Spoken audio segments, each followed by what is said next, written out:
Olá, sejam muito bem-vindos à TV CRC-PR.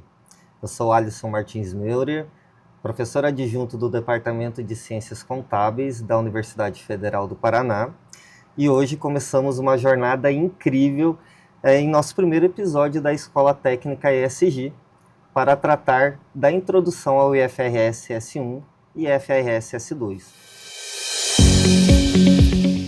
Como nós sabemos que o nosso público ele é diverso e que podemos ter pessoas portadoras de necessidades visuais assistindo, então tanto eu quanto a nossa convidada faremos uma breve descrição do nosso perfil. Então, já comentei, eu sou o professor Alisson, tenho 30 anos, cor branca, cabelo loiro e estarei guiando este nosso episódio. E por falar no nosso episódio, hoje você irá entender uma série de tópicos. Então, no nosso primeiro tópico, nós iremos abordar como o IFRS S1 e a IFRS S2 se conectam com a agenda ESG e por que isso importa para o futuro dos negócios. Além disso, passaremos pela relação desses padrões com outras normas, como o SASB, GRI, e como elas se complementam. Por fim, abordaremos o impacto real dessas diretrizes em investidores, empresas e na busca por transparência corporativa. E para nos ajudar a desvendar esse tema, recebemos a nossa convidada especial, professora Simone Letícia Raimundini Sanches. Então seja muito bem-vinda, professora, e fique muito à vontade para cumprimentar a nossa audiência. Olá a todos vocês, sejam bem-vindos. É um prazer estar com vocês aqui. Então, professora Simone Letícia, sou da Universidade Estadual de Maringá, Departamento de Ciências Contábeis. Sou alta, branca, de cabelos negros e 46 anos de idade. Muito obrigado, professora. Para iniciarmos a nossa discussão, eu trouxe alguns termos que frequentemente nós ouvimos no ambiente de negócios, né? Como, por exemplo, desenvolvimento sustentável, que é aquela preocupação em você ter um desenvolvimento que satisfaça as necessidades atuais, mas também sem comprometer as necessidades das gerações futuras. E dentro desse aspecto, nós também temos a discussão de sustentabilidade, um pouquinho mais ampla, né, que vem para tratar das questões de processos, da interação com os sistemas, as atividades ao longo do tempo, e também com essa preocupação de que não haja esgotamento dos recursos naturais que são utilizados no desenvolvimento econômico. Então, esses termos nos parecem mais conhecidos ao longo do tempo. Só que, recentemente, nós começamos a ouvir falar bastante sobre ESG. Então, eu gostaria de iniciar a nossa conversa com a professora nos explicando o significado de ESG, por que tem sido mais discutida essa sigla atualmente, o que ela significa no ambiente dos negócios. Ótimo. Então, como você colocou, ESG é a sigla usada pelas empresas para que ela seja colocada em prática o que é o desenvolvimento sustentável. Então, significa E de environment, meio ambiente, S de social, ou de sociedade, de pessoas, né? E o G de governança, a governança da empresa. Então, o ESG, ele está no contexto do desenvolvimento sustentável voltado para as práticas das empresas. Então, você já vai integrar nesse propósito os objetivos econômicos, que são os mais conhecidos nossos, mas agora 2 novos objetivos, que é o social e o ambiental, e assim vem, né, o motivo da nossa escola hoje, que é falar das IFRS S1 e S2, que são as normas contábeis voltadas para o desenvolvimento sustentável. Bom, pegando uma ponte, nesse ponto que a professora Simone nos trouxe, de ter as normas de sustentabilidade, nós percebemos que as empresas, já há algum tempo, elas vêm buscando formas de realizar a divulgação de suas práticas voltadas para ESG. Nós até preparamos um material trazendo alguns frameworks que já são utilizados por essas organizações que divulgam suas informações de sustentabilidade, como, por exemplo, o SASB, que nos traz algumas diretrizes de principais temas e métricas para 77 setores econômicos, o próprio GRI, a TCFD, que tem sido utilizado como parâmetro para IFRS S1 e S2. Agora nós temos uma diretiva, né, de due diligence aprovada na Europa em 2024, que nos traz essa necessidade de acompanhamento da cadeia de valor. Então, nos parece que já essa necessidade de divulgar informações acerca de práticas de ESG, ela não é nova, mas tem despertado debates que culminaram no IFRS S1 e S2. Então, algo que é muito importante destacar para a nossa audiência é que esses vários frameworks que nós já temos, né, inclusive alguns com mais de uma década, como por exemplo a própria TCFD, eles acabaram nos fornecendo diferentes fontes de informações acerca das práticas ESG, mas nos trouxeram algumas outras situações, como por exemplo a falta de consenso entre esses diferentes frameworks, a falta de comparabilidade, já que você não tem uma forma padronizada de apresentação, então fica difícil realizar a comparabilidade, e isso não somente entre empresas diferentes, mas entre a própria empresa, a falta de uniformidade, alguns problemas de greenwashing, né, manipulação de informações, erros e fraudes. Então, buscando dar mais credibilidade para essas informações e termos mais uniformidade na apresentação dessas informações, então o ISSB, que é o nosso Conselho Internacional de Normas de Sustentabilidade, foi buscar, junto a esses frameworks já existentes, uma forma de você dialogar melhor essas normativas e promover uma uniformidade. Então, por vezes, né, professora, nós ouvimos falar de IFRS S1, IFRS S2, mas aí chega aqui no Brasil, é o CBPS 1, CBPS 2, mas também tem as NBCs. Então, é todo um processo, né, que nós temos um board internacional, o ISSB, que acaba emitindo IFRS S1 e S2. Aqui no Brasil, nós temos a CBPS, que acaba realizando a tradução e adequação dessas normas internacionais, mas o CBPS, que é um Comitê Brasileiro de Pronunciamentos de Sustentabilidade, ele não tem força de norma, então precisa trabalhar em conjunto com o CFC, que já está dentro do CBPS, para daí sim emitir as normas brasileiras de sustentabilidade. Então, é um caminho que, por vezes, exige um esforço para compreender todas essas nomenclaturas, mas que acaba tendo um peso importante dentro das práticas organizacionais. Muito bem, Ana, você fez um bom contexto, né, sobre as normas dessa tradução das normas internacionais para o contexto brasileiro, e também eu coloco ali a questão da CVM. Também ouvimos muito falar da Comissão de Imobiliários aplicadas às empresas de grande porte, de capital aberto, mas então aonde entra, né, essas normas da CBPS que o CFC aprovou no ano passado, as duas primeiras no mês de outubro. Então, ou seja, quando o CFC aprova uma norma contábil, ela também está sendo aplicável a qualquer empresa de qualquer porte. Então, existe muita dúvida, muita discussão a quem isso se aplica, a qualquer empresa. O fato é, no caso das normas de mobilidade, elas já estão mais disseminadas, já fazem mais de uma década que isso aconteceu nessa migração para os padrões internacionais. Das normas internacionais, é um momento recente, nesses últimos anos. E isso é importante porque as pequenas, médias empresas que não são de capital aberto, elas estão sujeitas, sim, a essas normas de sustentabilidade, né? No Brasil, as NBC TDS, né? Então, ou seja, uma vez que você, empresa, adotar essas normas, você se torna, então, né, obrigatório a adotá-las todos os anos, por motivo de comparabilidade de informações contábeis. Mas e se eu não adotar, qual a implicação que eu tenho?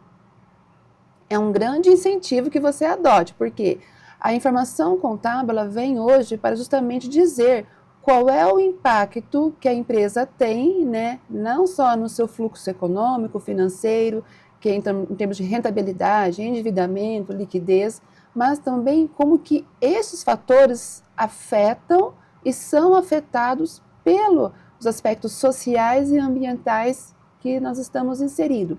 Então, as normas vêm para conectar, né, os efeitos e as causas, né, ambientais e sociais no desempenho econômico-financeiro.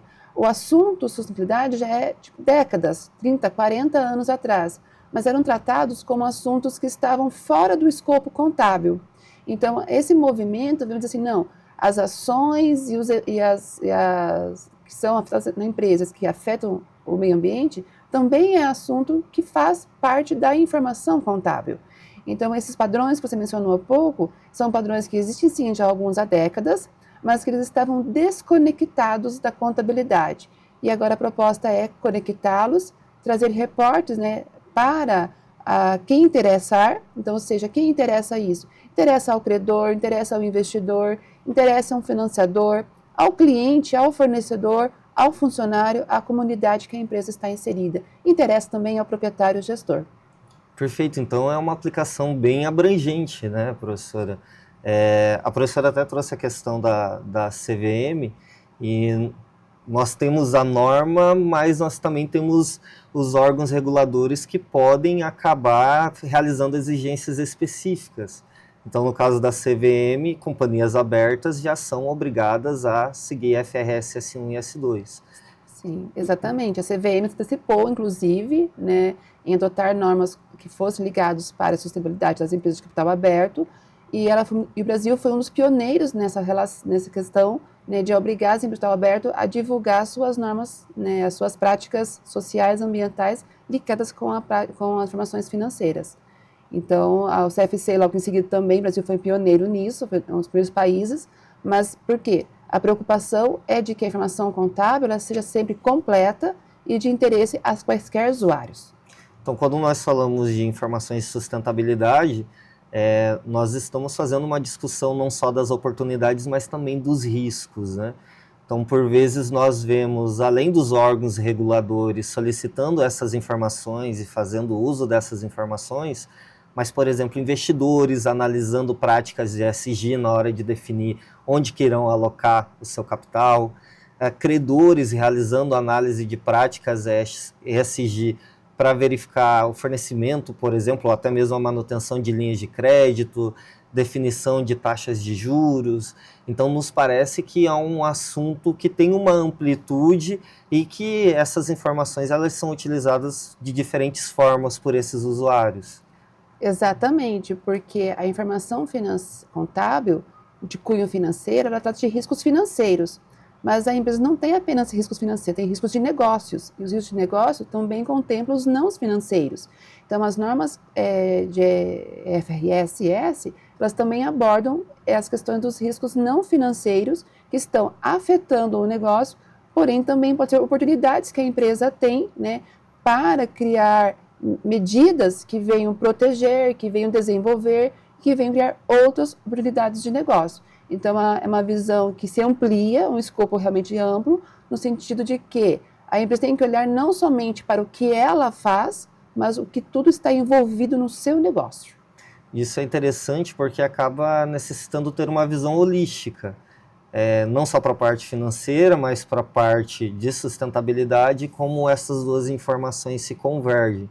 Então, eu estava realizando a leitura de alguns relatórios de uma companhia que atua no ramo de aviação, e é interessante como você nota essa preocupação com o risco, mas também com as oportunidades, com programas, por exemplo, de descarbonização, de emissão zero, ou seja, ofertando um novo serviço ao seu consumidor, então é uma possibilidade de geração de receita, mas também de, muitas vezes, aprimoramento operacional. Olha, eu vou realizar a troca da minha frota, a modernização da minha frota para que eu tenha uma economia de combustível, mas também que realize uma menor emissão. Ou seja, eu consigo casar aspectos de sustentabilidade e também aspectos financeiros. Não são dois mundos distintos, correto? Não, não são distintos, não são excludentes, ao contrário disso. São mundos que são combinados, né? À medida que você melhora ações sociais, ambientais, eles têm potencial grande, principalmente de médio a longo prazo. Esse é um ponto importante, que o retorno, né, do investimento social e ambiental, ele vem para a empresa de médio a longo prazo e vem de modo duradouro. Então, aspectos como das companhias aéreas, né, sobre a disponibilização das suas aeronaves, ou numa empresa, a troca de aparelhos de ar-condicionado, a própria manutenção dos equipamentos, podem fazer com que ela não somente economize, emita menos, né, gás de efeito estufa, mas também isso traz benefícios econômicos de médio e longo prazo. Por isso que a discussão se dá em três perspectivas: a social, a ambiental e a de governança, aonde se insere as políticas, as práticas e os efeitos, né, os benefícios financeiros que estão advindos também das ações sociais e ambientais. Bom, professor, agora para avançarmos na nossa conversa, sei que muitos devem estar curiosos para compreender a estrutura das nossas normas, IFRS S1 e S2. Nós teremos um segundo episódio tratando de forma mais específica o S2, mas nós temos alguns itens que estão presentes, não só na S1, na S2 e provavelmente nos outros S's que teremos pela frente, né? Porque essas duas são as normas iniciais. A IFRS S1 é a mãe, a S2 já vem com detalhamento mais específico para o clima, mas existe uma tendência de termos outras IFRS, certo? Exato. Então, como você comentou, a S1, ela é a matriz, ela é a mãe, porque ela dá as limitações gerais, o que são as normas voltadas para a sustentabilidade.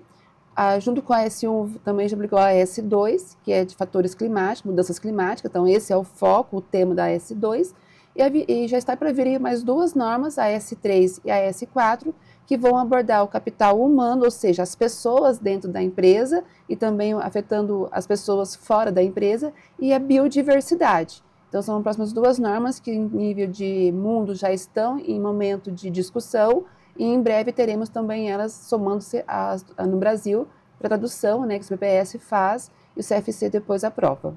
Então, vamos começar com a S1. Tratando especificamente da estrutura da S1, então, o que essa norma ela nos traz de exigência? Então, basicamente, essa norma ela está pautada na necessidade da entidade realizar divulgações dos seus riscos e também de oportunidades relacionadas à sustentabilidade. Então, além de ter uma discussão de risco, também temos a discussão de oportunidades. Como que o negócio pode se aproveitar, né, o modelo de negócios pode se aproveitar do nosso ambiente atual, com esse olhar de sustentabilidade, talvez para realizar suas adaptações no modelo de negócio, buscar gerar novas receitas, ter uma maior interação com a sociedade. Então, dentro da IFRS S1, que nós temos como escopo os riscos e as oportunidades, nós temos alguns conceitos-chave. Alguns deles até já apareceram na fala da professora Simone, na minha fala. E um desses conceitos chaves, eles estão pautados nas informações conectadas. Então, no início da nossa conversa, comentei sobre o greenwashing, né, que acabou em diferentes episódios gerando sérios problemas para credores, investidores, ou seja, aquela lavagem de informações verde, aquilo que a empresa divulgava não batia necessariamente com suas práticas reais. E agora se tem a necessidade de ter as informações conectadas. Então, o que eu apresento em termos de informação de sustentabilidade, onde que eu encontro o lastro dessas informações lá nos demonstrativos contábeis. Acredito que esse seja um desafio, né, e uma necessidade maior de mapeamento e que essas informações se conversem. Além disso, a IFRS S1 ela nos traz a necessidade de identificação da entidade das demonstrações financeiras ser a mesma entidade das informações de sustentabilidade. Então, poderia acontecer de a empresa ela ter um balanço consolidado, uma DRE consolidada da sua matriz, das suas filiais, ali dentro do seu grupo econômico, mas na hora de apresentar o relatório de sustentabilidade, aquela filial que tinha uma atividade mais poluidora, que prejudicava mais o meio ambiente, ficava de fora desse relatório. Então agora isso já não é mais possível, tem que ser as mesmas entidades, as mesmas datas de reporte. Então não posso divulgar as minhas demonstrações financeiras e demorar 6 meses para divulgar as informações de sustentabilidade. Eu tenho que ter o mesmo padrão de moeda. Então, a comparabilidade e a uniformidade da informação, ela entrou em cena de uma maneira mais incisiva, né? Sim, é importante entendermos, ter isso nós como uma coisa muito clara na nossa profissão, é que a informação contábil, ela movimenta a economia. Mas em que sentido movimenta a economia? Porque ela é justamente o relato da empresa, o que a empresa fala, que faz, que acontece sobre o seu negócio. Então, dentro do escopo da FRS S1, nós temos ali o principal: governança, estratégia, gestão de riscos, métricas e metas. Ou seja, na SS1, isso é a nossa cartilha, é a guia geral para a pensar em normas e informação sobre sustentabilidade. Porém, quando você vai para a S2, você vê esse mesmo conteúdo. Vou ver governança, vou ver estratégia, vou ver gestão de risco, vou ver métricas e metas, focada em mudanças climáticas, que é o tema da S2. E aí então a gente começa a ver que, ao informar valores, métricas, riscos, oportunidades, estratégias que a empresa adota, vem do quê? Vem da sua política, vem do seu modo de gestão. Então, você falou de greenwashing, social washing, ou seja, o que é esse washing?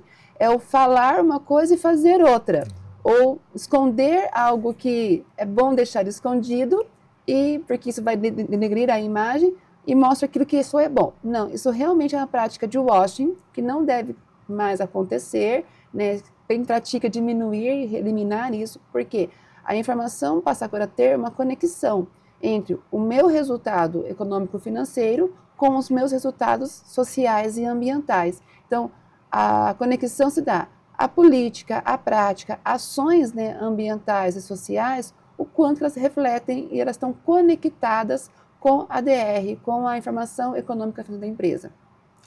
Por isso que, em termos de fundamentos conceituais, a S2, S3, as que virão agora específicas, vamos falar, informações que serão identificadas pela entidade, que vão estar nos seus relatórios financeiros e que elas sejam sobre mudanças climáticas, S2, que seja sobre capital humano, que seja sobre biodiversidade, e assim seguirão para as próximas S's que virão.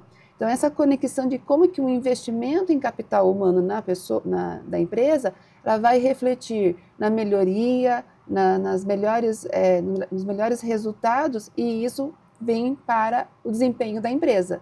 Então, a percepção de que, mas investir nas pessoas traz resultado? Traz. Novamente, de médio a longo prazo. Então, agora tem que mostrar esse resultado. Mas a minha empresa trabalha com efluentes, né, industriais, afeta, por exemplo, o ar, com emissão de gases. Como que, de repente, você melhorar o equipamento, fazer a manutenção, reduz essa emissão? Então, como que essa ação ambiental, ela tem um investimento financeiro, ela tem um processo em que vai se passar pela operação da empresa e que isso traz benefícios em menores reduções, que é o retorno para o meio ambiente e talvez também um retorno financeiro para a empresa. E assim para todas as perspectivas, né, de você trabalhar as S's que são específicas aos temas que vão ser divulgados ao longo dos anos. E na sua fala, você acabou trazendo para nós os conteúdos principais, né? Então, quando nós falamos de governança, já temos a questão do monitoramento, do gerenciamento, da supervisão, e isso começa a envolver a alta gestão, desde a alta gestão até de comitês mais específicos, mas já se tem um destaque da alta gestão na hora de promover a sustentabilidade. Indo mais adiante, nós temos a estratégia. Poxa, eu preciso compreender o modelo de negócios, a cadeia de valor da empresa, quais são as estratégias da empresa para lidar com os riscos e oportunidades, e aí já surge a figura da cadeia de valor. Então, às vezes, quem está em casa nos assistindo, pensam, poxa, eles abriram a escola falando que é obrigatório para as companhias abertas, as instituições financeiras também acabam indo por esse rumo, devido ao Bacen, mas e aquelas pequenas e médias empresas, será que elas ficam de fora? Então pode ser que a sua pequena e média empresa ainda não realize nenhum relato de sustentabilidade, mas ela interage com uma grande empresa, com uma empresa que possui essa obrigatoriedade, seja por estar na Bolsa de Valores, seja por exportar, por exemplo, para algum outro país ou região em que é necessário fornecer informações de sustentabilidade. A SC3D, que é essa diretiva europeia, ela obriga a due diligence de toda a cadeia da empresa, toda a cadeia de valor da empresa. Então, uma empresa lá na Europa adquirindo algum produto da empresa aqui no Brasil, e essa empresa do Brasil às vezes adquire de uma empresa menor, então provavelmente irão até essa empresa menor querendo obter algumas informações relacionadas à sustentabilidade para poder fornecer esse report. Então, podemos afirmar que não somente grandes empresas serão impactadas, que as médias e pequenas também precisam ter esse olhar? Com certeza, com certeza. Então, assim, uma grande empresa, ela vai trabalhar com sua cadeia de valor. Nós, no Brasil, adotamos o escopo 3, que é justamente a cadeia de valor.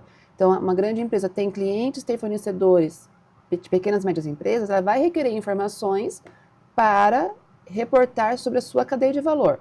Mas eu sou uma pequena empresa, uma média empresa, né? Vou também entrar neste negócio porque posso buscar um financiamento, buscar um aporte financeiro que os investidores, o credor, ele vai pedir. E essas informações sociais, ambientais, juntos com as de financeiras, como estão? Ah, não tenho. Poxa, então esse investidor, fala assim, mas então qual que é o risco do negócio? Eu não sei. Então, como que eu vou negociar? Como que eu vou ter uma relação comercial com essa empresa? Ele vai ficar se questionando e colocando a empresa em dúvida, né?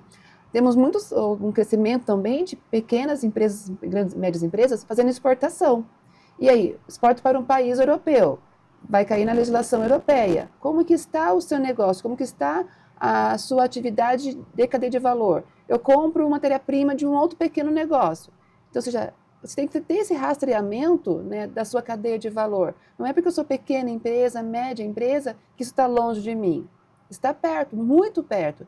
E essa escola tem esse propósito, mostrar para essa pequena, média empresa, para essa microempresa, que ele tem aí uma oportunidade que é agregar valor ao negócio por meio do relato de práticas ESG, mas se achar que isso não vai me atingir, ele pode ter um risco. Então, olha, eu estou falando uma questão de gestão de riscos aqui, né? E isso porque vem de onde? Vem justamente do proprietário, que também se confunde como gestor. Então, ou seja, a compreensão de que práticas ESG cabem em qualquer negócio. Claro, uma empresa de grande porte, ela vai ter uma dimensão de complexidade maior. Uma empresa de menor porte vai ter uma dimensão de complexidade menor. Ou seja, a complexidade também depende do seu tamanho. Mas todos, independente do tamanho, têm a sua complexidade, têm o seu risco, têm a sua oportunidade. Então, é um momento também de tirarmos nós da zona de conforto, de olhar que uma micro, pequena, média empresa, ela não tem apenas uma finalidade de sustentar a família. Ela também tem efeitos que atingem a sociedade, o funcionário, as pessoas que dependem daquela renda indiretamente, o meio ambiente em que ela atua. Vamos pensar uma panificadora, né? Ou seja, qual é o uso que ela tem, de repente, de energia elétrica para os fornos? A energia elétrica é uma matriz energética no Brasil limpa, mas se eu usar placas fotovoltaicas para a produção de energia dessa padaria, da panificadora, ela está tendo uma ação de prática sustentável. E isso aparece no meu relatório contábil? Como está aparecendo? Então, seja, uma decisão de um investimento que a empresa pode fazer, pode ser um investimento de cunho ESG. E como que isso tudo se conversa com a gestão de risco, que é o nosso terceiro conteúdo principal, né? E como que isso também irá se amarrar com as métricas e metas. Então, eu preciso estar atento a como realizar a mensuração dessas informações para conseguir até mesmo depois casar com as informações financeiras, né? Não só apresentar indicadores e metas para realizar o acompanhamento e você ter comparabilidade ao longo do tempo, mas também para fazer essa amarração financeira, né? Essa conexão financeira com os nossos demonstrativos contábeis. Exatamente, exatamente. Aí então vem para as questões dos requisitos gerais da divulgação, né? No sentido de como que a gente trabalha essa divulgação. Nós estamos com base na S1, que ela é a base para as outras normas de estabilidade, mas é uma replicação com as ênfases dos temas que cada S vai trazer. Bom, como já puxando para esses requisitos gerais, a S1 nos traz vários elementos para serem observados, né? O primeiro é o momento do relatório. Nós até comentamos anteriormente dessa necessidade de você divulgar as informações de sustentabilidade no mesmo momento a divulgação das informações financeiras. Então, para você não ter esse descasamento e até conseguir realizar essa conexão das informações. Além disso, a entidade que reporta o relatório, ela precisa ser a mesma entidade. Acho que é algo que também tem gerado algumas dúvidas sobre como realizar essa divulgação. Então, Você não precisa ter um relatório específico para isso, essas informações elas podem estar sendo divulgadas de diferentes formas, mas você precisa indicar onde essas informações estão sendo divulgadas e também qual que é o link com as demonstrações contábeis. O início, agora para o período de 2024, competência de 2024, com divulgação agora em 2025, nós temos uma divulgação voluntária. Então, algumas empresas elas já estão se antecipando. Lojas Renner já afirmaram que irão realizar a adoção voluntária, né? E algumas outras grandes empresas também estão fazendo isso. Mas, a partir da competência de 2025 para divulgação em 2026, aí nós já temos uma obrigatoriedade para quem for apresentar essas normas de sustentabilidade. Então pode parecer que é algo distante, mas não é, já está aí, né? Inclusive esse ano de 2025, que será divulgado em 2026, já é uma divulgação obrigatória para quem quer apresentar informações de sustentabilidade, já precisa seguir FRS S1 e S2. Então o trem já está partindo. O futuro já chegou. Exatamente. Né? Nós estamos no presente já realmente trabalhando para o futuro.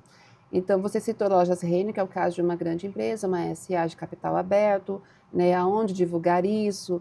Então, e a pequena, média empresa que não é de capital aberto, né? Eu posso ter uma SA de capital fechado, Exato. mas uma limitada, uma empresa individual, né? Aonde eu reporto isso? Eu tenho que ter um relatório específico.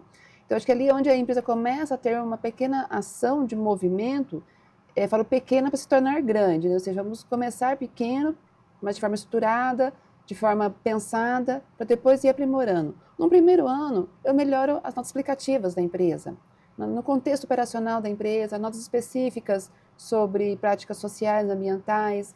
Já coloco de maneira bastante simples, mas é um bom começo, é melhor do que nada. No segundo ano, eu já posso pensar num pequeno relatório da administração.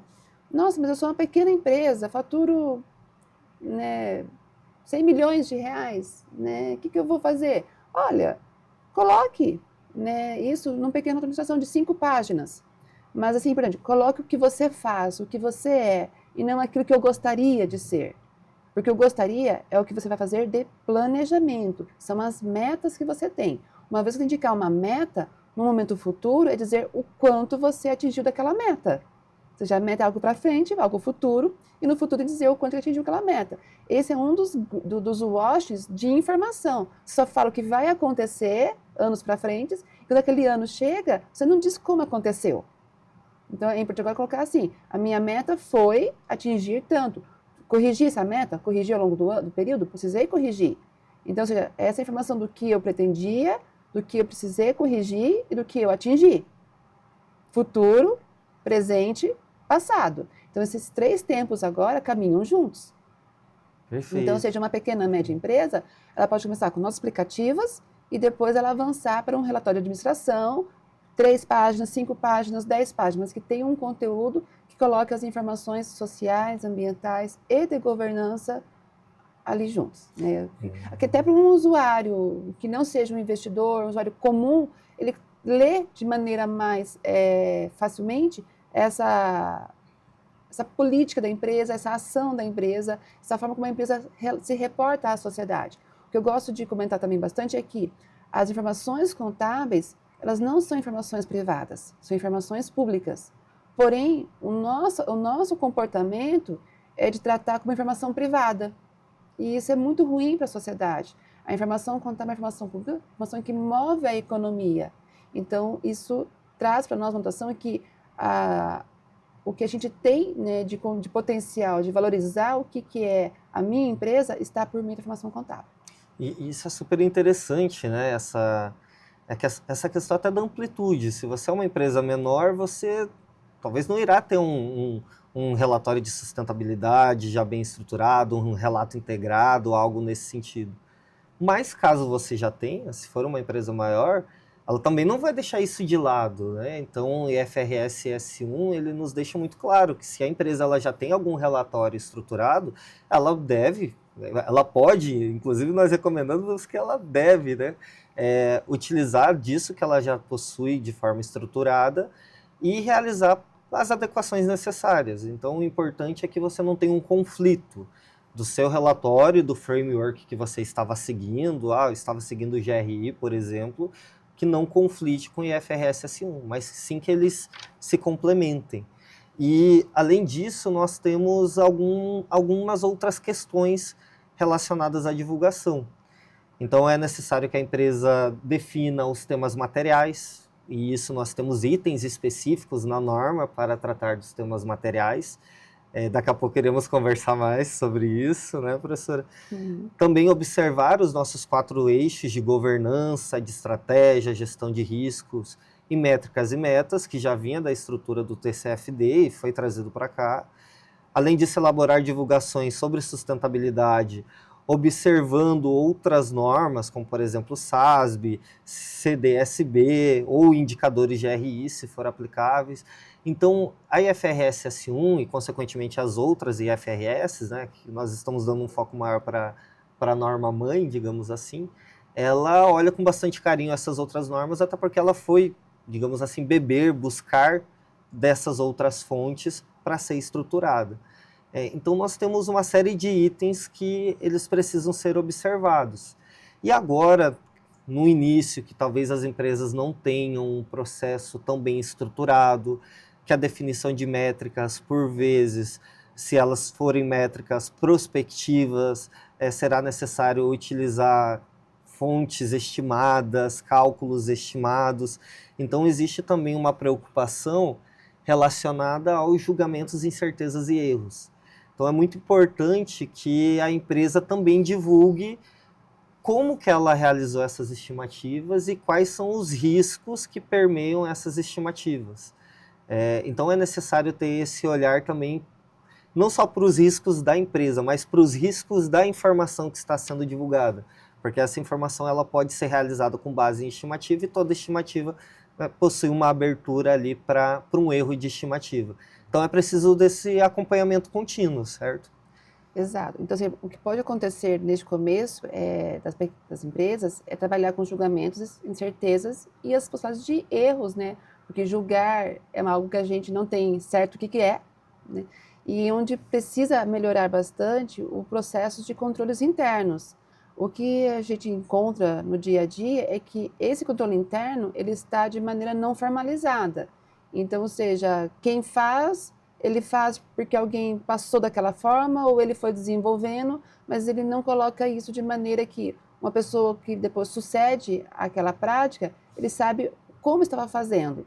Então, aí vem o papel importante do contador, né? O contador que assessora uma pequena, micro, média empresa, ele passa a ser esse profissional de assessoria, não só para a contabilidade societária, a fiscal, mas também para a contabilidade de sustentabilidade. Ou seja, quais são os seus dados históricos sobre práticas voltadas para os funcionários, né? Vamos pegar legislações obrigatórias, né, que envolvam medicina do trabalho, por exemplo.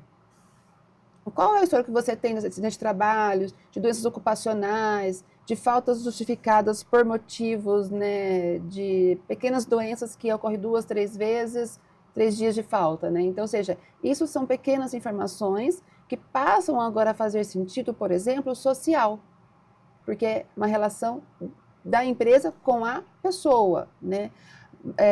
Empresas com mães de filhos pequenos, né? Estão em fase gestacional, licença maternidade, estão em creche, ou seja, aquela mãe que talvez falta no trabalho, não porque ela precisa faltar, mas para assistir um filho dela, a mãe ou o pai, né? A gente fala da mãe, mas o pai também. Então, nesse sentido, a empresa pode trabalhar a partir de situações em que, por legislação, ela tem que fazer, mas ela tem que trazer um foco de que isso não é algo obrigatório, fácil porque é obrigatório. É porque tem um efeito social. E também para as práticas ambientais. Às vezes a gente vê muita reclamação. Porque a licença da vigilância sanitária da cidade, porque é o aspecto ambiental da minha atividade, eles são uma pedra no sapato. Mas será que realmente é pedra no sapato? Ou, na verdade, é uma necessidade que está sendo imposta de forma obrigatória para a empresa ter um mínimo de uma prática que seja sustentável? Então, nós temos que mudar um pouquinho a nossa forma de entender que as questões obrigatórias, elas não são para punir, elas são para evitar que a gente faça aberrações. E se fizermos aberrações, em algum momento alguém vai sofrer por isso. Por isso que nós falamos hoje de desenvolvimento sustentável, né? Como a nossa fala. É para que manter o quê? As condições que eu tenho de vida hoje, elas sejam duradouras. Senão, no futuro, alguém vai estar sem água, só com momentos de seca ou com excesso de chuva, uma mão de obra adoecida. Então, ou seja, isso não é ser sustentável.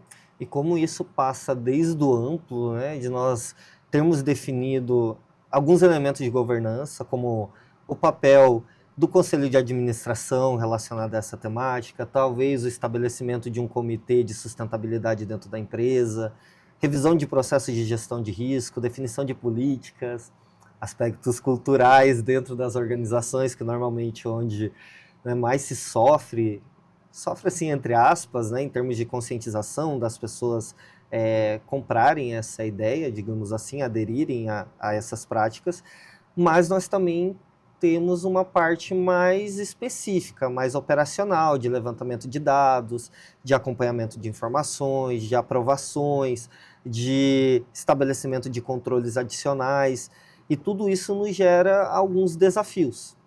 Então, talvez alguns pontos para nós observarmos quando estamos falando de IFRS S1 e S2, primeiro é a dificuldade em você definir quais serão os temas foco da empresa, porque ela precisa ter os seus eixos centrais, que são seus temas materiais, que iremos até discutir mais à frente, mas acaba sendo um ponto de atenção especial. Outras questões, a qualidade dos dados relacionados à informação ESG, o cumprimento de normas operacionais, a questão da cultura que nós já conversamos. Então, como que nós podemos começar um processo prático, né? Quais são os primeiros passos para uma empresa que queira implementar, queira reportar as informações de sustentabilidade seguindo o IFRS, S1 e S2? Então, vamos começar ali do início, o básico. Por onde que nós podemos ir? Acho que nós começamos com o diagnóstico, né? Ou seja, o diagnóstico é fundamental para que a gente saiba em que nível nós estamos. Então, aqui trago uma sugestão de 5 níveis, né, de diagnóstico, posso do elementar ao transformador. Então, assim, talvez as pequenas e médias empresas, elas estejam mais ali no elementar, a no máximo gerencial. Outras estão já no estratégico, porque vai depender muito justamente de como que o proprietário e gestor, junto com a sua contabilidade, né, tanto a importância aqui do papel do contador para isso, elas colocam isso, faz parte da sua rotina de trabalho, da sua rotina de trabalhar com a informação da empresa.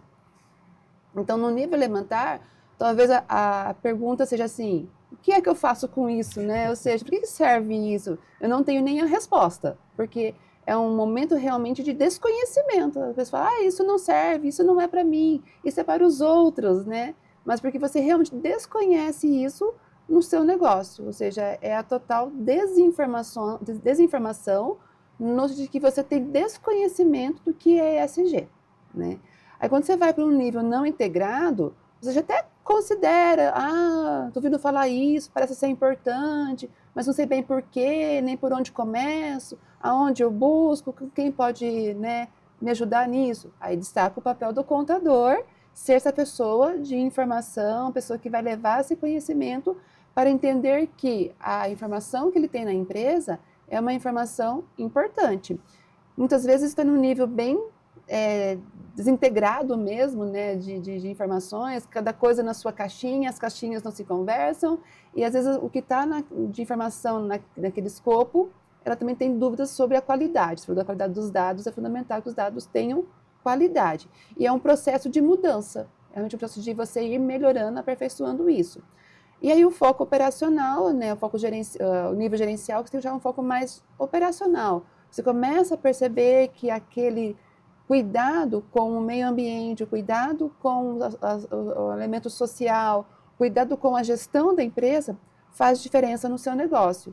E indo para os níveis estratégico e transformador, aí já pensa em trabalhar com metas, com indicadores, KPIs, monitora, você começa a fazer parte da sua gestão, aonde, chegando no nível de transformador, o ESG se torna, né, parte do seu modelo de negócio. Ou seja, se eu sou uma panificadora, além de fazer pães, bolos, gostosuras, né, que enchem os nossos olhos, também eu faço um relatório contábil, eu tenho uma prática já interna na empresa, que isso espelha para a pessoa de fora, que também eu tenho uma informação que ela é de qualidade, uma informação que ela pode ser simples, objetiva, mas com conteúdo.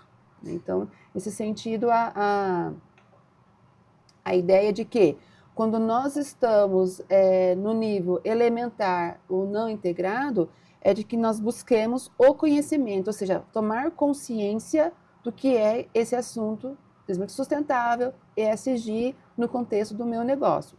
Indo para o nível gerencial nesse ponto, então, ou seja, eu preciso aumentar a minha consciência para continuar aperfeiçoando. E aí sim, chegando no nível estratégico para o transformador, você já tem condições de apresentar informações sobre governança, estratégia, riscos, oportunidades, né, métricas, que é o nosso nível desejado. Mas assim, importante, eu não consigo chegar num nível estratégico sem antes passar pelo gerencial, pelo não integrado e pelo elementar. Então, o diagnóstico de onde você está na maturidade de ESG é o primeiro passo que a empresa precisa fazer. Sei onde que eu estou, qual o degrau que eu tenho, talvez eu tenho muitos degraus para subir, mas também já vejo que eu subi alguns degraus, né? Mas estou no primeirinho, no elementar, não tem problema algum. Eu quero fazer o quê? Buscar conhecimento. E aí é o ponto de mudança que começa com duas pessoas, falando mais a nível de pequenas, médias empresas, o proprietário e o contador. As duas pessoas têm que trabalhar juntas agora. Então, já descobri, estou ali no primeiro nível, o proprietário já está consciente, o contador já está trabalhando junto com o proprietário, e quais áreas que nós iremos envolver para o desenvolvimento desse processo? Todas as áreas da empresa, Não né? tem como fugir. Não tem como fugir. Aí daí vem uma questão de escolha, né? Que área que talvez eu percebo que é a mais crítica para o meu negócio. Então, aí, novamente, não tem uma receitinha de bolo. Nós passamos aqui diretrizes gerais. Então, a receita de bolo, cada um tem que fazer o seu bolo, né? Você fazer a sua prática, fazer a sua ação. Então, a escolha de qual área é uma conversa entre gestor e contador para trabalhar. Talvez assim, a primeira área vamos já melhorar o reporte que nós fazemos. Junto com isso, vamos ver que área que é crítica e aí começar a trabalhar com essa área internamente para começar a subir num nível, almejar um nível gerencial, né, do seu diagnóstico. Identificar esses pontos críticos já pode ser um desafio, mas quais outros desafios que podem surgir para a implementação desse processo ou aprimoramento dele também? A própria resistência da mudança, muitas vezes, né, o proprietário ele percebe que tem que mudar, aí ele vai passar isso para os seus funcionários, os funcionários resistem à mudança. Então, uma boa comunicação, papel de conscientizar, levar conhecimento e conscientizar daquele conhecimento é importante, é fundamental, né? Então, acho que esse é um principal desafio que nós estudamos já a longa data, que sempre, talvez, uma boa ideia, ela é esbarrada pela resistência a mudar. Então, acho que esse é um primeiro ponto que eu faria. Depois desse trabalho de mudar, né, que é junto com também a escolha de uma área crítica, é você pensar que a mudança ela não é uma única vez, ela começa a ser algo persistente, porque no que você vai aprimorando, novas mudanças, né, o novo sempre aparece. Então, a mudança ela é algo constante que se torna rotina. E o legal é parar que de tempos em tempos você pare, olhe e veja, não é o escute, é veja, né? Veja aonde você estava e aonde você está chegando.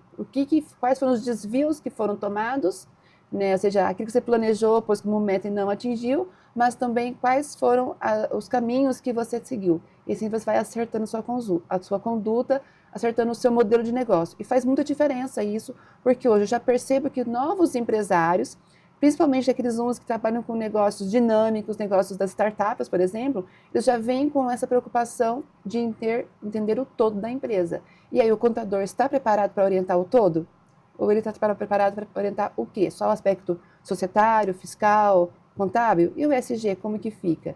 Então, é uma grande prioridade que se tem até para aumentar o escopo de negócio do serviço contábil. Bom, quando nós falamos, já falamos de áreas, né? Mas a nossa norma, ela traz a questão da materialidade dos temas materiais. Então, relacionado à materialidade, qual que seria a aplicação dentro da IFRS S1 de materialidade e até como que ela se diferencia, de certa forma, do termo tradicional que nós usamos para falar de materialidade lá do CPC 00? Como que esse conceito se posiciona no contexto da IFRS S1? Sim, são dois termos de materialidade que, se fosse colocar no dicionário, teria ali dois significados diferentes, porém complementares, né? Então, a materialidade para fins de sustentabilidade é pensar que assuntos, né, por onde começar, que temas são importantes, que aspectos são de risco para a empresa. Então, esse já é o tema que é relevante para o negócio. Eu sou uma atividade que utilizo bastante água. Talvez um dos temas principais seja água, né? Como que ela está no meu processo de negócio. E essa água, ela é o quê? Ela é algo que eu utilizo e gera um efluente. Como que isso não é tratado? Eu trabalho com capital humano. Sou uma empresa que envolve pessoas. Então, talvez o meu material seja capital humano, sejam pessoas. Trabalho com uma empresa que gera bastante resíduo, por exemplo, de papel, né, papelão. Vamos pensar lojas de calçados, né, as físicas. E essas caixas de papel, para onde que vai depois que elas são deixadas na própria loja, até porque o cliente não quer levar a caixa, né? Ele quer levar só o calçado mesmo. O que eu faço com esse papel? Né, com esse papelão, com essa caixa? Então, são temas materiais em que ela tem um impacto positivo e negativo. Talvez, quando falamos de materialidade, impacto, olhemos o negativo, mas é a oportunidade que traz o impacto positivo. Ou seja, eu mudar o processo, melhorar o processo, ele me traz retorno. Na agricultura, por exemplo, é discutível, por exemplo, como que ela pode também capturar gás de efeito estufa. É um elemento de como que um plantio, principalmente de culturas permanentes, ela pode ser geradora de renda por causa do quê? É aquela árvore que é ali permanente como uma cultura agrícola, mas que ela tem um impacto positivo. Agora, se eu penso numa pecuária, poxa, ou então numa área mais que envolva a pecuária de modo geral, né? Como que aquele animal que é o meu produto de venda, ele pode gerar impactos, talvez negativos, em função dos resíduos que ele gera no seu processo. Mas se você melhorar ali a gestão desse processo, é uma oportunidade de um impacto positivo, né? Um biodigestor que pode ser colocado na propriedade é um exemplo de impacto positivo, porque se trabalha com algo que não for tratado, se não for cuidado, ele traz riscos negativos. E aí sempre olhando os âmbitos, né, social, econômico e ambiental juntos. Essas três visões têm que estar sempre agora integradas, e quem decide, quem coloca implantação, quem vê os resultados é a gestão da empresa. E, por vezes, quando nós vamos ler relatórios de sustentabilidade, materiais voltados a essa temática, nós vemos vários tipos de materialidade. A IFRS S1 traz ali a materialidade financeira, mas nós temos outros frameworks que trabalham com materialidade de impacto, dupla materialidade, e isso pode confundir. Então, qual que é a diferença entre esses termos? Então, a materialidade financeira, né, a materialidade na empresa, né, como que a sua atividade traz riscos financeiros, traz oportunidades, né, financeiras que vão afetar o seu desempenho econômico, o lucro da empresa e também talvez até o prejuízo, né? Vamos falar também de prejuízo, porque ações que não estão alinhadas de modo social e ambiental, elas trazem a médio e longo prazo uma perda de valor. Esse perda de valor, em algum momento, vai ser expressa em prejuízo. Poxa, eu estou operando, trabalhando, mas tenho prejuízo. Por quê? Porque tem ações que não estão alinhadas, que não estão fazendo como deveria ser feito. Então, poderia dizer que é meio que um caminho de lá para cá, como que as questões de sustentabilidade podem afetar o meu negócio. Isso, uma escassez da água, uma mudança no clima, mas aí nós temos o outro lado, daqui para lá, a empresa afetando. Então, nós temos uma materialidade para isso também? Nós temos. Ou seja, é um caminho onde você faz uma lógica habitual, né, de olhar o desempenho financeiro, mas também você faz a lógica reversa. Quais fatores não financeiros estão provocando este resultado na empresa? Provocando pode ser positivamente ou negativamente. Então, ao você olhar para além do financeiro, ou seja, olhar para um nível que sempre foi, digamos, escuro, escondido, não foco de atenção, vamos ter muitas respostas, muitas explicações do porquê que eu estou assim hoje. Então, acho que ali que está um ponto onde nós temos a materialidade financeira, que é o foco do desempenho econômico, com a não financeira ou de impacto, ou a da empresa, né, o que a empresa está afetando, que pode explicar também desempenhos financeiros. E aí vem, ou seja, a junção das duas é a dupla materialidade. Eu entendo por que o desempenho financeiro tem relações com o social e ambiental, e com o social e ambiental tem relações com o financeiro. Eu consigo fazer esse caminho de mão dupla.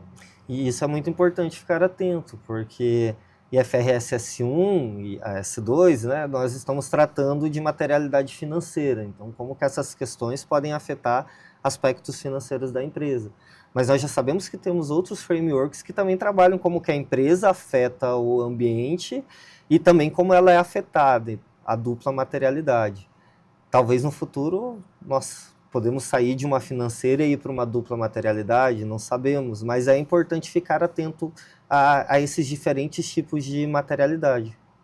Exatamente. Então, ou seja, quando você tem uma mensuração da sua materialidade financeira, da sua informação, do seu desempenho financeiro, e você não consegue encontrar explicações que não são de lógica econômico-financeira, é porque possivelmente fatores sociais e ambientais é que estão sendo os efeitos causadores desse desempenho que aparece no financeiro.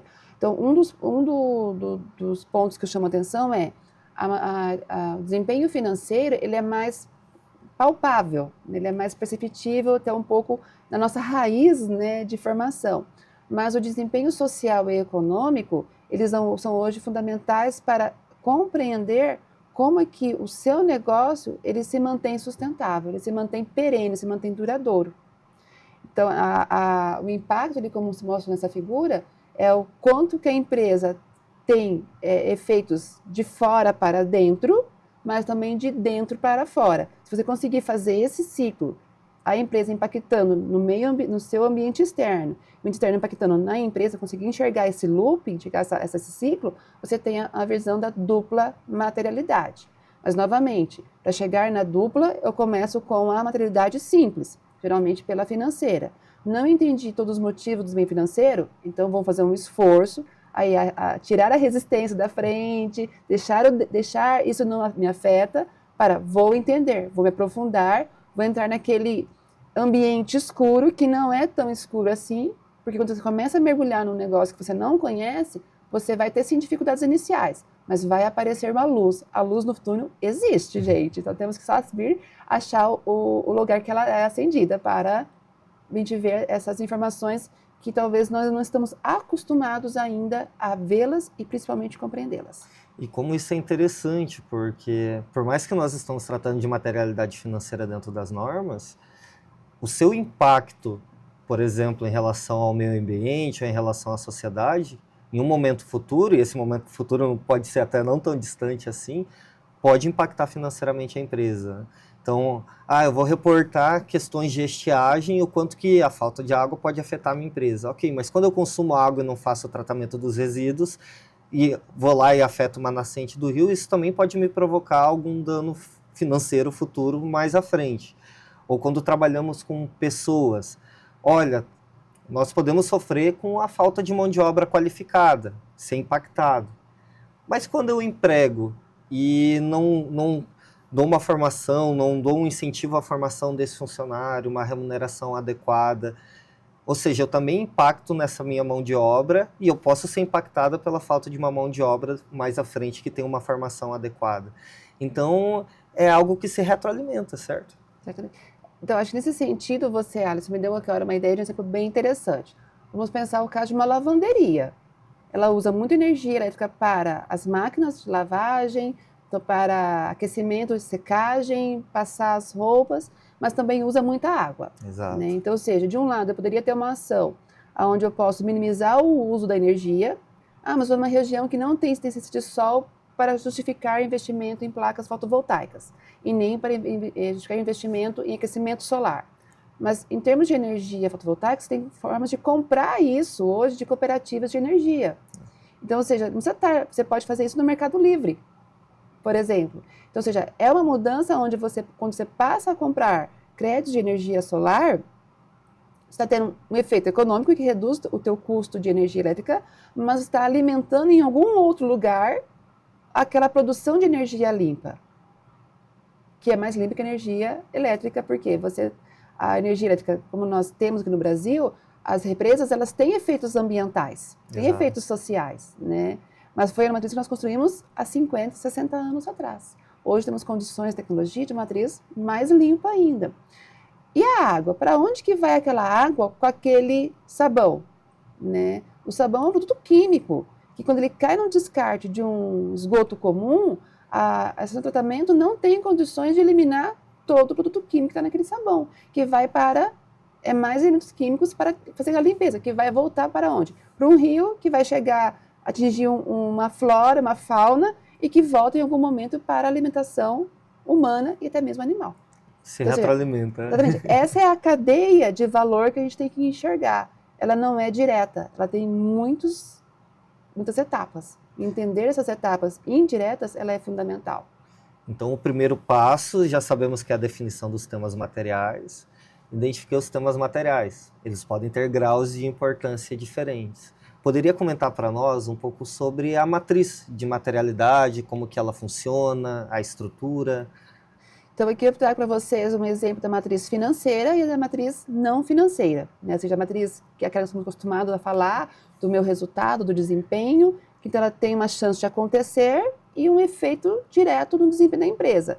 Quanto mais baixo, né, for essa chance de acontecer, talvez ela tenha menos impacto no meu resultado. Porém, a repetição, a frequência também pode levar aqui na combinação, na multiplicação do pequeno valor repetidamente, persistente, pode gerar uma perda razoável. Então, a matriz ela é uma combinação de dois eixos, né? E que então sempre vai levar o quê? A chance disso acontecer e o efeito na empresa. Já a matriz não financeira, então é a chance de acontecer novamente, a probabilidade de acontecer, mas esse efeito na sociedade e esse efeito no meio ambiente. Talvez ali eu não mensure a questão financeira de forma direta, mas indiretamente o financeiro vai chegar em algum momento.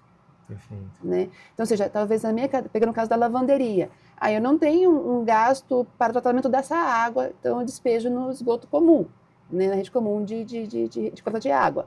Porém, uma outra empresa, um outro local vai ter que gastar mais. Então, ou seja, até os detergentes, os sabões biodegradáveis, eles são mais interessantes no sentido ambiental do que um sabão comum, detergente comum. Então, às vezes, isso leva a fazer troca de produtos, a troca de materiais que você usa, aonde você tem, de forma indireta, num outro momento da sua cadeia, um ganho. Então, ou seja, isso é balancear o seu efeito do teu impacto de materialidade não financeira. Eu não sinto no meu negócio, mas em alguma da minha cadeia, isso vai ser sentido. Então, ou seja, não é cuidar só de mim, é de mim e dos meus irmãos, né? A ideia de família, né? A família é uma família quando você olha pelo todo. Então, pensar numa responsabilidade empresarial é olhar, inclusive, a sua cadeia. E como isso é até uma oportunidade de negócios também, já que tratamos de oportunidade dentro do IFRS, você tem um público que começa a observar essas questões cada vez mais. E o interessante que a professora trouxe a questão da materialidade financeira, da não financeira, mas em uma estrutura de dupla materialidade. Como que isso novamente, as duas estão combinando aí, né? A financeira com a não financeira, elas entram numa única matriz, que é de um lado olhando como que você tem um impacto da organização, ou seja, dentro dela, né? Afeta o meu negócio, mas também no outro eixo, o impacto da organização para fora dela. Então, ou seja, é olhar o que eu posso ter como causa e efeito e olhar também o efeito causa, ou seja, as duas coisas, mas sempre no sentido vai e volta, vai e volta. Então, a minha empresa é impactada por mudança climática? É. Mas por que eu quero essa mudança? Porque alguém promove essa mudança, que pode ser eu mesmo em outro momento. Então, ou seja, se eu uso bastante água, se houver escassez de água, eu vou pagar mais caro por esse material de consumo meu, de insumo. Pagando mais caro, eu estou afetando o quê? Talvez o preço do produto, aumentando o preço, menos pessoas vão consumir, menos consumo, menos clientes é menos receita é menos resultado. E assim se cria esse ciclo. É realmente olhar a dimensão retorno, criação de valor num modo amplo. É a ampliação da perspectiva do seu negócio. Sair de uma visão reducionista para uma visão ampla. E já vimos os diferentes tipos de materialidade, conversamos sobre alguns exemplos de temas materiais, mas em termos de norma, o que caracteriza que essa informação é material?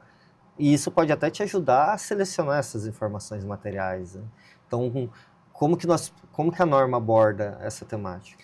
Para a norma, ou seja, a informação que ela é a informação que é material, né? Então não se confunde com o tema. O tema vai gerar, o tema material ele vai gerar informações também materiais. É como se fosse uma grande categoria, uma grande categoria. De informações. Então a informação material é aquela que, se omitida, não colocada, exposta de maneira também como washing, né? Ou seja, fala uma coisa, minha prática é outra, ela vai trazer distorções na compreensão, na decisão, no que é o seu negócio. Então, ou seja, por parte de quem usa a informação, se ele for uma pessoa de conhecimento, ele pode fazer questionamentos sobre a veracidade, sobre o quanto a informação é de qualidade.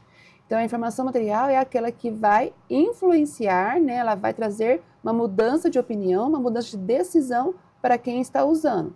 Acho que aqui cabe citar que existem diversas linhas de financiamentos no Brasil, de bancos públicos, privados e de cooperativas, né, de crédito, que já começam a trabalhar com essa perspectiva.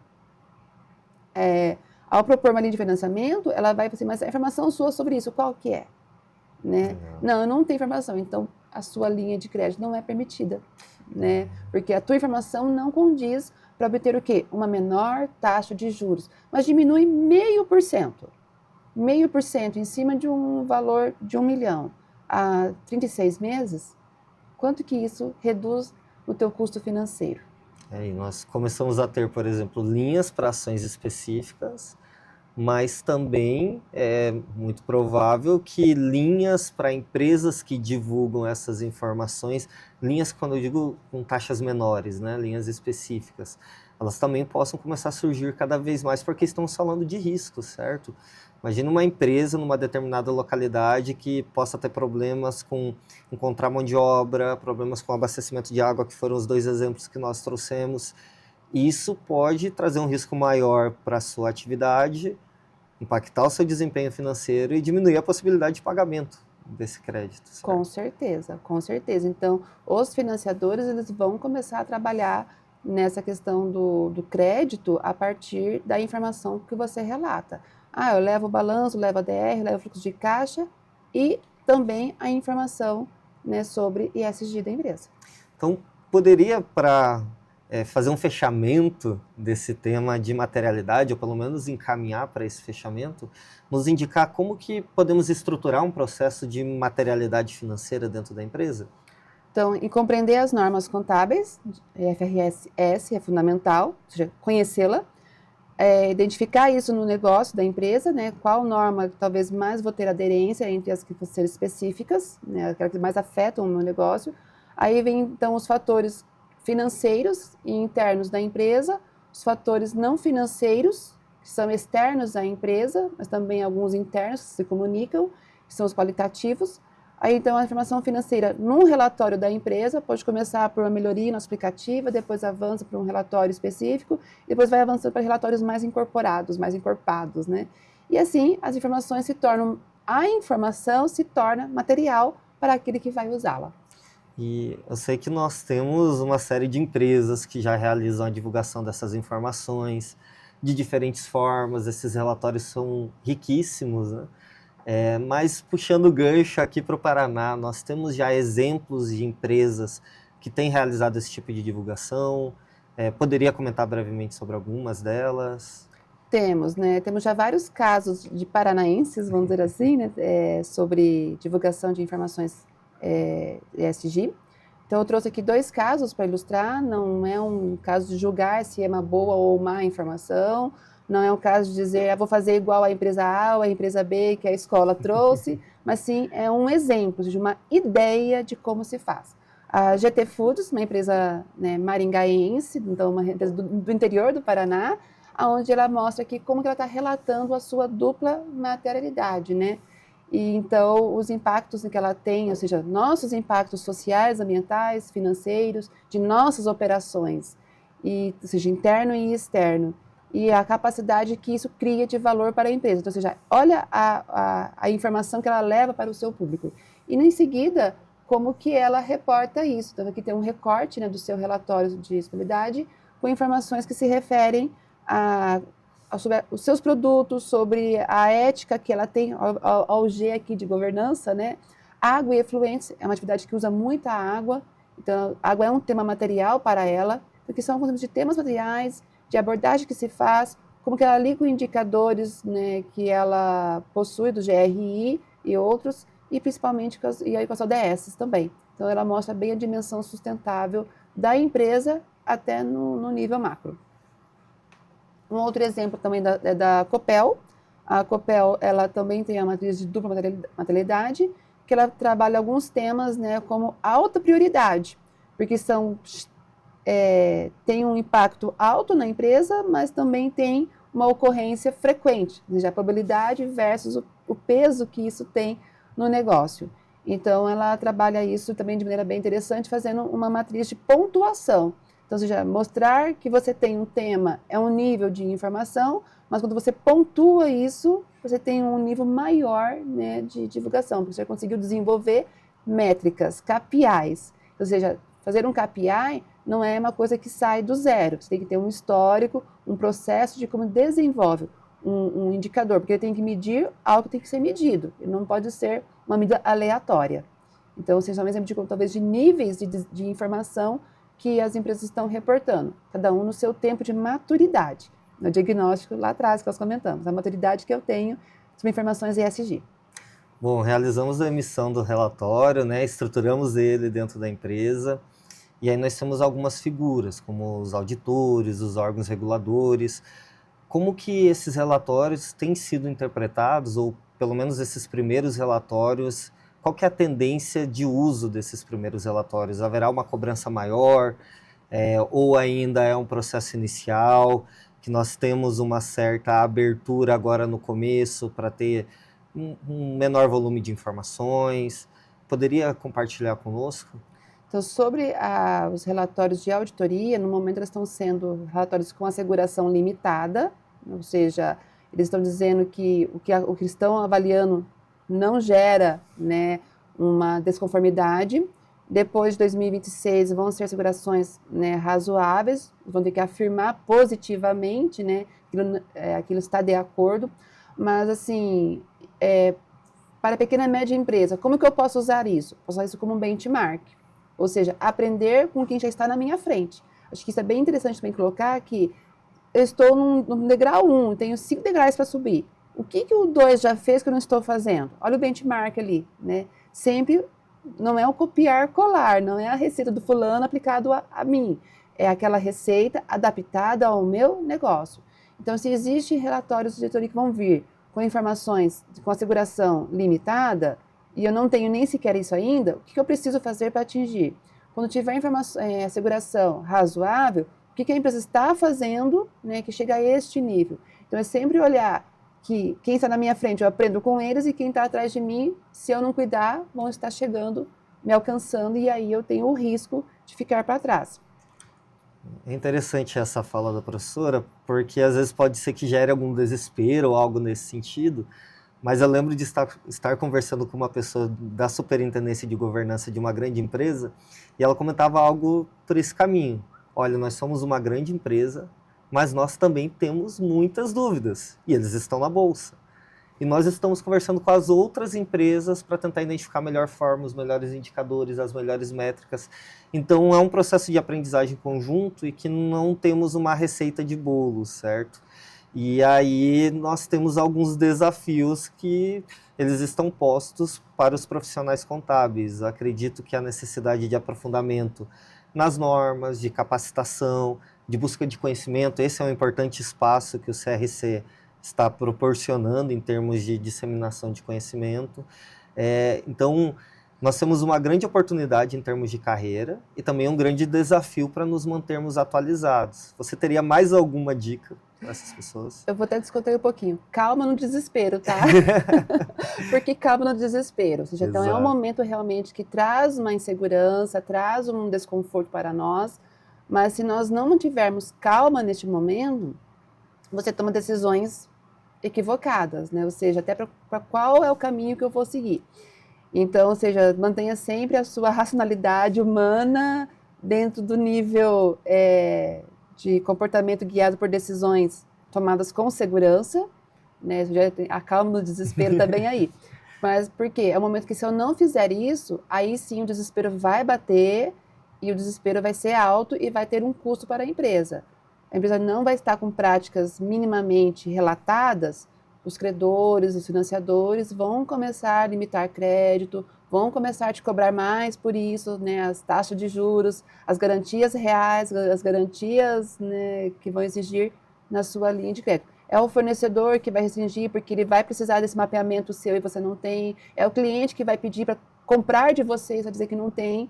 E você começa a perder de todos os lados e vai falar assim, mas por que eu estou perdendo? Porque eu só pensei no financeiro. Eu não pensei com essa visão ampla, né, de social e ambiental, junto, integrado com o financeiro da empresa. Perfeito. E agora, caminhando para o final, o nosso último tópico, que é relacionado à asseguração. Então, a professora Simone já havia comentado previamente, é importante reforçar que a auditoria será uma parceira em relação às informações que serão divulgadas. Até o final do exercício social de 2025, é necessária uma asseguração limitada, ou seja, a auditoria irá afirmar, né, irá emitir uma opinião de que não identificou algum indício de que aquela informação não seja verídica, mas a partir do exercício social de 2026, aí já precisa de uma informação razoável, precisa de elementos que comprovem aquilo que está sendo divulgado. Então, a necessidade de controle, a necessidade de rastreamento das informações que serão divulgadas é essencial. Então, nós teremos um episódio específico para tratar sobre a asseguração. Teremos outros episódios da nossa escola técnica. Então, por favor, professora Simone, muito obrigado por dividir esse espaço e gostaria que desse a sua palavra final para a nossa plateia, para o nosso público. Isso mesmo. Então, a auditoria ela vai ser obrigatória para quem fizer, né? Então, já uma vez que eu não tenho maturidade de fazer, melhor não fazer ou fazer aquele mínimo com segurança, né? Ou seja, que ponha isso em notas explicativas do seu relatório contábil. É uma nota, é uma linha, alguma nota. Coloque e planeje onde quero estar relatando isso, como quero estar relatando isso nos próximos 3 anos, nos próximos 5 anos. Então, é a questão da governança, né, sendo tratado não somente por aspectos, o tamanho quero estar, mas esse tamanho estará como, né? Ou seja, é pensar no meu negócio de maneira mais ampla, não só em tamanho, em crescimento, em resultados, mas também pensando em como que eu posso dizer que esse meu tamanho, esse meu crescimento, esse meu resultado, ele vem de uma conjugação de ações sociais, ambientais e da minha gestão. Então, muito obrigado novamente, professora Simone. Obrigado a todos que se fizeram presente. Também sigam as nossas redes sociais, nós teremos mais episódios. No episódio 2, iremos tratar sobre riscos e oportunidades climáticas. No episódio 3, tratando especificamente de asseguração. Então, essa é a nossa missão, levar conteúdo de qualidade para fortalecer a classe contábil e os negócios sustentáveis. Então, um excelente dia a todos e Conselho Regional de Contabilidade do Paraná. Siga este conselho.